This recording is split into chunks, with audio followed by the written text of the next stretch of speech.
তো আজকে সন্ধ্যাবেলায় হঠাৎ করে আবার পুরোনো স্কুলের সামনে চলে আসলাম। তো আমি এখন খাচ্ছি হচ্ছে থামস আপ, কোল্ড ড্রিঙ্কস আর টমেটো এখানে দাঁড়িয়ে রয়েছে।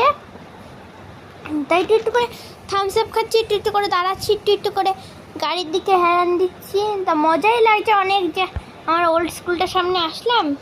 তা খুবই মজা। টমেটোর সাথে একটু দুষ্টুমি করার পরে টমেটো হাসিয়ে গিয়ে পুরো বসেই পড়েছে। তারপরে টমেটোর গায়ের ওপরে পর আমিও বসে পড়েছি। তা এটা হচ্ছে আমার পুরোনো স্কুল, জুলিয়ান ডে স্কুল। এখানে আজ আমি চলে এসেছি হচ্ছে টমেটোকে ভর্তি করাতে। টমেটোকে ভর্তি করানোর আগে একটু কোল্ড ড্রিঙ্কস খেয়ে নিলাম। তো ওরা ভর্তি নিল না, ছোটো টমেটোকে নিয়ে আবার বেরিয়ে চলে আসলাম। তারপরে গিয়ে জ্যামে আটকে গেছি জন্য টমেটোর মাথা নষ্ট হয়ে গেছে। কী হলো? তা আমি এখন ব্যস্ত হচ্ছে কোল্ড ড্রিঙ্কস নিয়ে, কোল্ড ড্রিঙ্কস খাবো। তা এখান থেকে দেখেছি টমেটো সবাই দেখতেই পাচ্ছি টমেটো মাথা বের করে দিয়েছে। তো এখন ওইদিকে ইন্ডিকেটার চলছে।